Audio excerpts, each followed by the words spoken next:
नमस्कार दोस्तों, 9 फरवरी को इंडिया की मिनिस्ट्री ऑफ माइंस ने एक ऐसी अनाउंसमेंट करी जिसको सुनकर कुछ लोग इलॉन मस्क को देश में इनवाइट करने लगे। असल में उन्होंने बताया कि जम्मू एंड कश्मीर के रियासी डिस्ट्रिक्ट में ऑलमोस्ट 60 लाख टन लिथियम मिला है। अब बात कुछ ऐसी है, लिथियम को आज के दिन व्हाइट गोल्ड कहा जाता है और आपके स्मार्टफोन में लगी बैटरी से लेकर इलेक्ट्रिक कार्स की गाड़ियों में जहां जहां लिथियम आयन बैटरीज का इस्तेमाल किया जा रहा है वहां वहां लिथियम की जरूरत पड़ रही है और आज के जमाने में ये एक बहुत वैल्यूएबल नेचुरल रिसोर्स बन चुका है। एक एस्टिमेट के अकॉर्डिंग अगर आप दुनिया भर के लिथियम रिजर्व्स देखोगे किस देश में सबसे ज्यादा पाए जाते हैं तो चिली देश नंबर 1 पे आता है 9.2 मिलियन टन रिजर्व्स के साथ। उसके बाद सेकंड नंबर पर ऑस्ट्रेलिया है 5.7 मिलियन टन। क्या इसका मतलब अब ये हुआ कि इंडिया में दुनिया के सेकंड लार्जेस्ट रिजर्व्स हैं लिथियम के? और क्या ऐसा होने का मतलब है कि देश की अब लॉटरी लग चुकी है? जैसे गल्फ देश अमीर बने ऑयल के सहारे, क्या इंडिया अब अमीर बन सकता है लिथियम के सहारे? India has announced its first significant discovery of reserves of lithium, a rare mineral crucial for manufacturing of electric vehicles.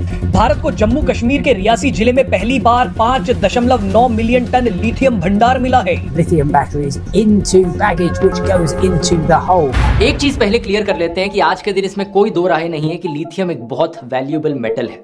आपके सारे स्मार्टफोन्स में, जिस भी कंपनी का स्मार्टफोन आप इस्तेमाल कर रहे हो, आपके फोन में या तो लिथियम आयन बैटरी डली है या लिथियम पॉलीमर बैटरी डली है। इसके अलावा ऑलमोस्ट कोई भी इलेक्ट्रिक कार जो कि आज के दिन बनाई जा रही है, किसी भी कंपनी की हो, ऑलमोस्ट सब में लिथियम बैटरीज डली है। ऐसा इसलिए क्योंकि बाकी और बैटरीज जैसे लेड एसिड बैटरीज के कंपैरिजन में लिथियम बैटरीज का लाइफ स्पैन ऑलमोस्ट 10 गुना ज्यादा है, वजन इनका 50 से 60% कम है और एफिशिएंसी भी कहीं ज्यादा है। यहाँ तक कि दोस्तों रिन्यूएबल एनर्जी की स्टोरेज के लिए पावर ग्रिड्स में भी लिथियम बैटरीज का इस्तेमाल किया जा रहा है। इंडिया ने ऑलमोस्ट 8,800 करोड़ की लिथियम बैटरीज और 170 करोड़ का लिथियम मेटल इंपोर्ट किया था बाकी देशों से साल 2020-21 में, और जो ग्लोबल लिथियम मार्केट है 2021 में उसकी टोटल वैल्यू थी 60,000 करोड़ की। ये प्रोजेक्ट किया जा रहा है कि साल 2028 तक इसकी वैल्यू 1.3 लाख करोड़ क्रॉस कर जाएगी। जैसे जैसे लोग पेट्रोल और डीजल की गाड़ियां छोड़कर इलेक्ट्रिक गाड़ियों का इस्तेमाल करेंगे और जैसे जैसे सोलर और विंड एनर्जी का ज्यादा इस्तेमाल किया जाएगा कोल पावर प्लांट्स की जगह, वहां वहां हमें इसकी ग्रोथ देखने को मिलेगी। अब जम्मू एंड कश्मीर में जो लिथियम रिजर्व्स मिले हैं उन्हें इन्फर्ड रिसोर्सेज की कैटेगरी में डाला जाता है, यानी ये वो रिसोर्सेज हैं जिनकी क्वांटिटी और जिनकी क्वालिटी के बारे में हम अंदाजा लगा सकते हैं, लेकिन हम फॉर श्योर नहीं कह सकते कि कितना लिथियम रिजर्व यहाँ पर मौजूद है, उस लिथियम की क्वालिटी क्या होगी, क्या उसे इकोनॉमिकली माइन करना पॉसिबल होगा या नहीं, ये हम नहीं जानते। कितना खर्चा आएगा, क्या इन्वायरमेंटल इंपैक्ट पड़ेगा, इन सब चीजों के बारे में अभी हम ज्यादा नहीं जानते। क्योंकि इस ग्राफ में देखिए इन्फर्ड रिसोर्सेज के ऊपर है इंडिकेटेड रिसोर्सेज, फिर measured resources, proven reserves, probable reserves. Y axis पर है कि हमें जियोलॉजिकली कितना पता है एक जगह के बारे में, और एक्स एक्सिस पर है बाकी और फैक्टर्स जैसे कि इकोनॉमिकली पॉसिबल होगा या नहीं माइन करना। जियोलॉजिकल सर्वे ऑफ इंडिया ने खुद इसे G3 category of initial assessment में डाला है। उन्होंने खुद कहा है कि अभी और रिसर्च और स्टडीज करने की जरूरत है इसे G1 या G2 कैटेगरी तक पहुंचाने के लिए। इन ऊपर की कैटेगरीज में जाकर उन्हें माइनेबल रिजर्व्स कहा जा सकता है और उसके बाद ही मिनिस्ट्री ऑफ माइंस को पता लगेगा कि एग्जैक्टली कितना टन लिथियम मौजूद है, कितना एक्सट्रैक्ट किया जा सकता है, उसकी क्वालिटी क्या है। और इस स्टेज तक पहुंचने में दोस्तों मिनिमम 5 से 7 साल का समय लग सकता है जब तक हम इन्हें कमर्शियली एक्सप्लॉइट करें। 2 साल पहले 2021 में सिमिलर सी खबर आई थी कर्नाटका से, जब सरकार ने कहा उन्हें 1,600 टन लिथियम मिला है। वो वाला लिथियम भी दोस्तों इन्फर्ड कैटेगरी का ही था, लेकिन अभी वाली खबर में लिथियम की संख्या कई गुना ज्यादा है तो इसकी इंपॉर्टेंस भी उतनी ही ज्यादा है। अब वीडियो के शुरू में मैंने आपसे कहा था कि लिथियम के सबसे ज्यादा रिजर्व साउथ अमेरिका के चिली देश में मौजूद हैं 9.2 मिलियन टन। सेकंड नंबर पर ऑस्ट्रेलिया 5.7 मिलियन टन। क्या इसका मतलब ये हुआ कि अब इंडिया सेकंड नंबर पर आ गया? ऐसा नहीं है, क्योंकि इंडिया में इन्फर्ड रिसोर्स की कैटेगरी में रिजर्व पाया गया है। अगर इस लॉजिक से कंपेयर किया जाए तो बोलीविया देश में दुनिया के सबसे ज्यादा लिथियम रिजर्व्स मिलेंगे इन्फर्ड रिसोर्स की कैटेगरी में 21 मिलियन टन। दुनिया भर में नॉन सप्लाई है एट 89 मिलियन टन। फिर भी इसका मतलब हुआ कि इंडिया में दुनिया का टोटल 5.5% लिथियम रिजर्व मौजूद है, जो कि बहुत बड़ा नंबर होता है। लिथियम इंडस्ट्री के टॉप प्लेयर्स को अगर कंपेयर किया जाए तो आधे से ज्यादा ग्लोबल लिथियम रिजर्व सिर्फ 3 साउथ अमेरिकन देशों में है, चिली, अर्जेंटीना और बोलीविया। दूसरी तरफ चाइना नंबर 1 प्लेयर है यहाँ पर लिथियम आयन बैटरीज को प्रोड्यूस करने में। दुनिया भर में बनने वाली सारी लिथियम बैटरीज में से 75% से ज्यादा सिर्फ चाइना में बनती हैं। और एक रीसेंट इंटरनेशनल एनर्जी एजेंसी के स्टडी के अकॉर्डिंग चाइना 58% लिथियम प्रोसेसिंग को ग्लोबली कंट्रोल करता है। सेकंड नंबर पर है चिली एट 29%, थर्ड पे अर्जेंटीना 10%। लिथियम एक्सट्रैक्शन के मामले में ऑस्ट्रेलिया 52% शेयर है सबसे ज्यादा, फिर चिली 22% और फिर चाइना एट 13%। इंटरेस्टिंग चीज नोट करने रहने वाली है कि चाइना में ज्यादा लिथियम के रिजर्व्स नहीं पाए जाते, लेकिन फिर भी प्रोसेसिंग लिथियम की चाइना में सबसे ज्यादा करी जाती है। इतना फोकस किया उन्होंने अपनी इंडस्ट्री को डेवलप करने में वहां पर। अब लिथियम माइनिंग करते वक्त ऑब्वियसली एक भारी इन्वायरमेंटल कॉस्ट पड़ती है, और चीजों की माइनिंग की तरह लिथियम माइनिंग में भी पानी का, सॉइल का और एयर का पोल्यूशन होता है। जो लिथियम को इसके ओर से एक्सट्रैक्ट करने का प्रोसेस है, ये बहुत ज्यादा वाटर इंटेंसिव प्रोसेस है। बहुत सारा पानी इसमें वेस्ट होता है। एक एस्टिमेट के अकॉर्डिंग 1 टन लिथियम को प्रोड्यूस करने के लिए 2.2 मिलियन लीटर्स पानी लगता है। ये उतना पानी है जितना एक ओलंपिक साइज स्विमिंग पूल में होता है। दूसरा, लिथियम की एक्सट्रैक्शन हार्ड पत्थरों से और अंडरग्राउंड ब्राइन रिजर्वॉयर से अक्सर करी जाती है।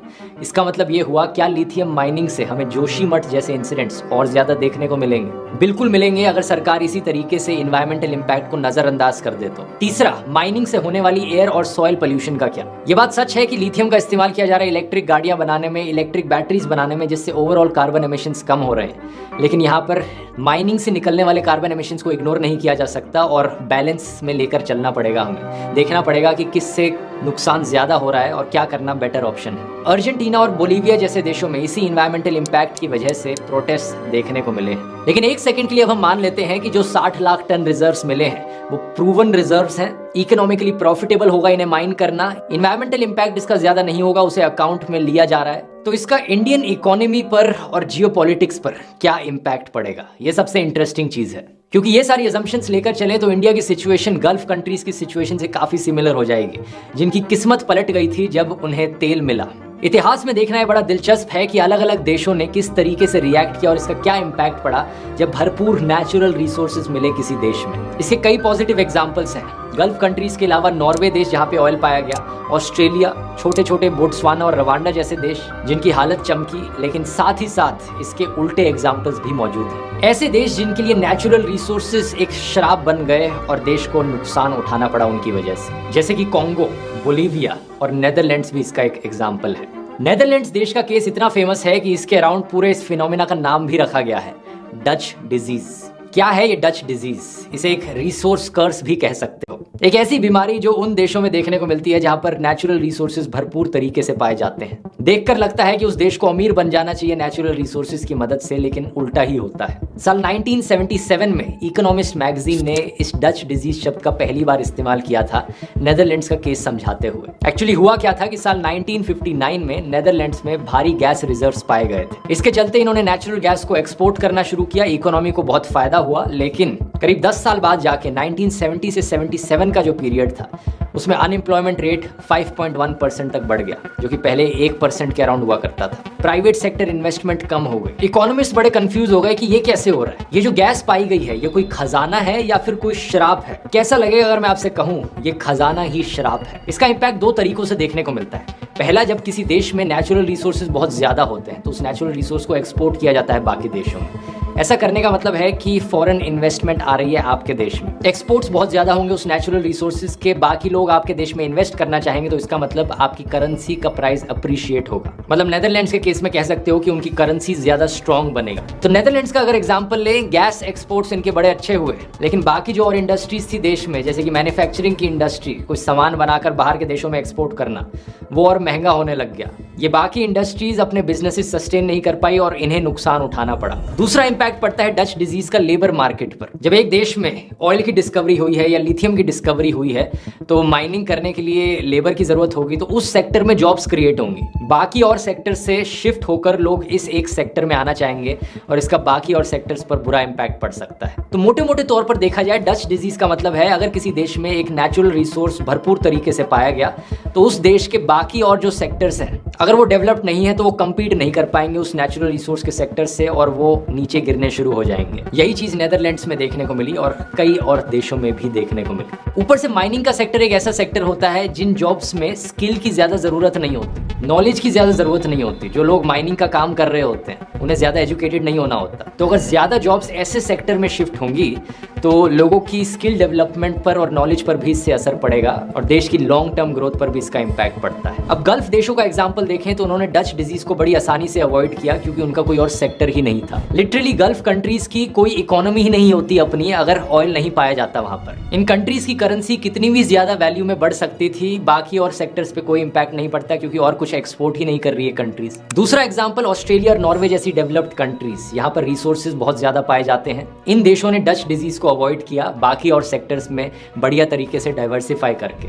नॉर्वे की स्पेसिफिकली बात करी जाए तो ये देश बड़ा फॉर्चुनेट था कि इस देश की सरकार ने अपने लोगों की एजुकेशन पर पैसा स्पेंड किया, बढ़िया इंफ्रास्ट्रक्चर बनाने में पैसा स्पेंड किया, लोगों को हाई क्वालिटी ऑफ लाइफ दी, और ये सब किया ऑयल की डिस्कवरी होने से पहले। सही सुना आपने, 1969 में ही था कि नॉर्वे में पहली ऑयल फील्ड डिस्कवर करी गई। तब तक नॉर्वे में ऑलरेडी एक स्ट्रॉन्ग डेमोक्रेटिक सरकार थी, पब्लिक इंस्टीट्यूशंस इनके बहुत स्ट्रॉन्ग थे, इकोनॉमी ऑलरेडी बहुत डाइवर्सिफाइड थी। वेनेजुएला और ईरान जैसे देश इतने फॉर्चुनेट नहीं थे। 1908 में ऑयल पाया गया ईरान में, 1922 में वेनेजुएला में ऑयल पाया गया। इन दोनों देशों में बाकी और सेक्टर्स डेवलप्ड नहीं थे, लोग एजुकेटेड नहीं थे। ऑयल की वजह से सारा पैसा, सारा लेबर उस तरफ आकर्षित हुआ और पूरे के पूरे देश सिर्फ एक रिसोर्स के सहारे सरवाइव करने की सोच रहे थे, और दोनों देशों में बाकी इकोनॉमी को भारी नुकसान सहना पड़ा। एक और शॉर्ट तरीका है डच डिजीज से बचने का, जिसका नॉर्वे ने इस्तेमाल किया।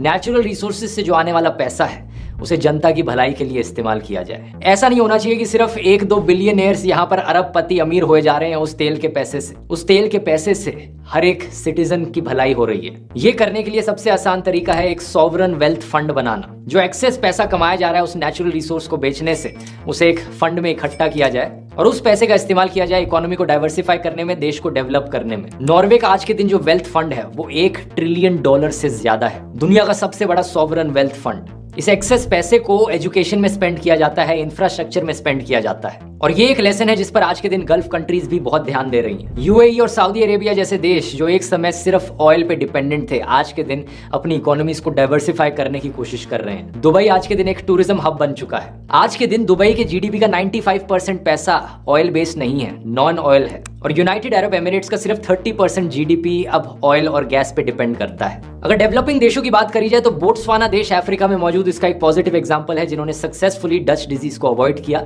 लेकिन इसके नेगेटिव एग्जांपल्स मिलेंगे आपको कॉन्गो और जिम्बाब्वे जैसे देश, जहां पर करप्शन और मिसमैनेजमेंट की वजह से नेचुरल रिसोर्सेज एक शराब की तरह साबित हुए।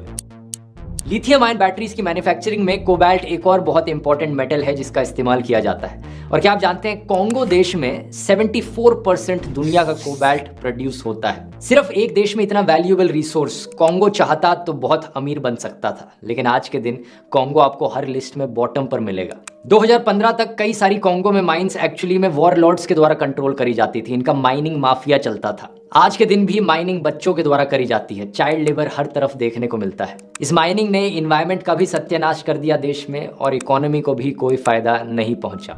ओवरऑल लेसन यहाँ पर बड़ा क्लियर है, अगर हमें अपने देश में नेचुरल रिसोर्सेज का खजाना मिलता है, हमें उस खजाने पर डिपेंडेंट नहीं होना, हमें उस खजाने का इस्तेमाल करना है लोगों की भलाई के लिए और देश की इकोनॉमी को डाइवर्सिफाई करने के लिए। और इसके साथ ही साथ करप्शन और मिसमैनेजमेंट जैसी चीजों का भी ध्यान रखना है सरकार को, क्योंकि अगर नेचुरल रिसोर्सेज जैसी चीजों में करप्शन हुई तो ये देश के लिए बहुत हानिकारक हो सकता है।